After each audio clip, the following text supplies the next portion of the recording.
lot of reaction this morning after President Obama acknowledges that the botched Obamacare rollout could affect his ability to lead.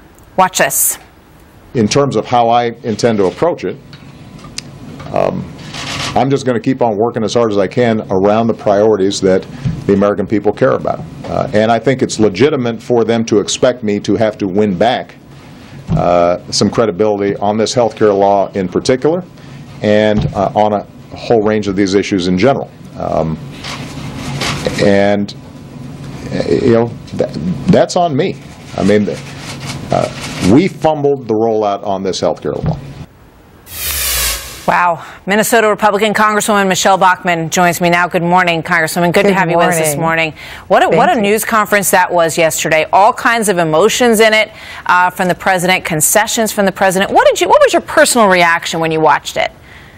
Well, I sat down in my office, I watched the entire thing, and I was really incredulous with the president. On one hand, he wanted to take personal responsibility, but on the other, he had no interest whatsoever in changing the problems with Obamacare. He's invested in this bill. It doesn't matter if it doesn't work for the American people. He's going to continue it as it is. As a matter of fact, the White House announced last night they will veto Fred Upton's bill, which would allow the American people, if you like your health insurance, you can keep it.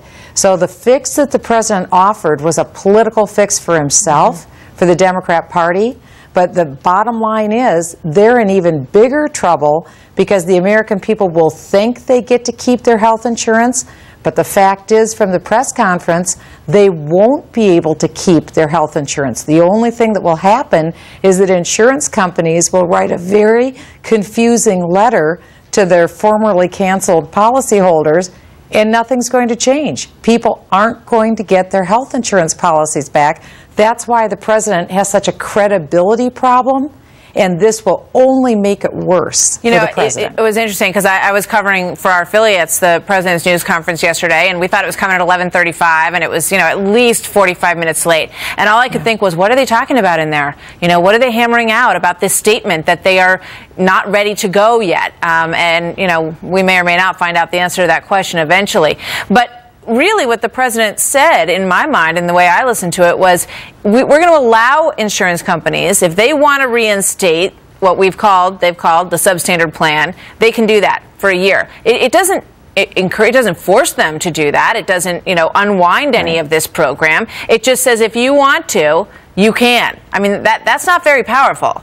It's not powerful at all. Nothing is going to happen. And again, the president made a gross miscalculation. He's raised the expectations of the American people at this press conference, so they think they're going to be able to keep the health insurance plan they want. But remember what has to happen. The state insurance commissioners have to first approve these plans. There's relatively little time for them to do that, if at all. Well, he's going to talk to them, and my guess is that he's going to try to, strong arm them a bit to get them to do exactly that. But let's talk about the political side of this for a moment, because the president, in many ways, it could be interpreted that he rushed to the podium yesterday because Fred Upton has his bill, which was going to give people back their health insurance, and we're going to learn more about that. We're going to speak to Fred Upton in a few minutes, in fact.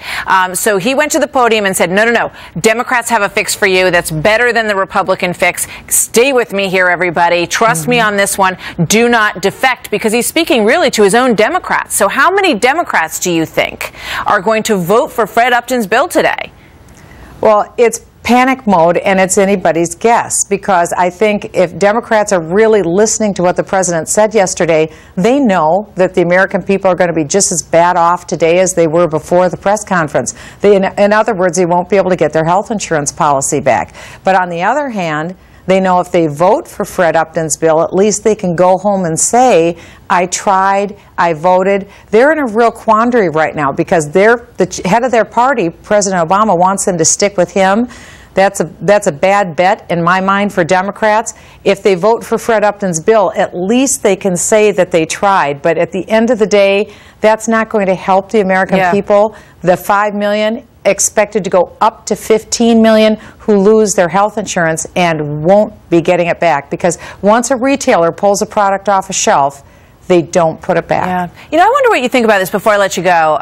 House Republicans voted 38 plus times to repeal Obamacare. During the government shutdown showdown, they were accused of being everything from terrorists to arsonists because they were holding health care hostage. And how dare you be so mean to the American people that you don't want to cover them with health care?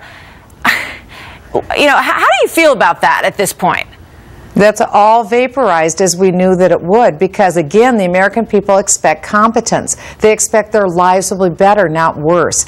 We hate to say we told you so, but quite honestly, we all look like geniuses now because we predicted this would happen, and we don't want this to happen because we want people to have the health insurance that works for them, for their family, not the health insurance government wants to force down their throat at the price government wants them to pay.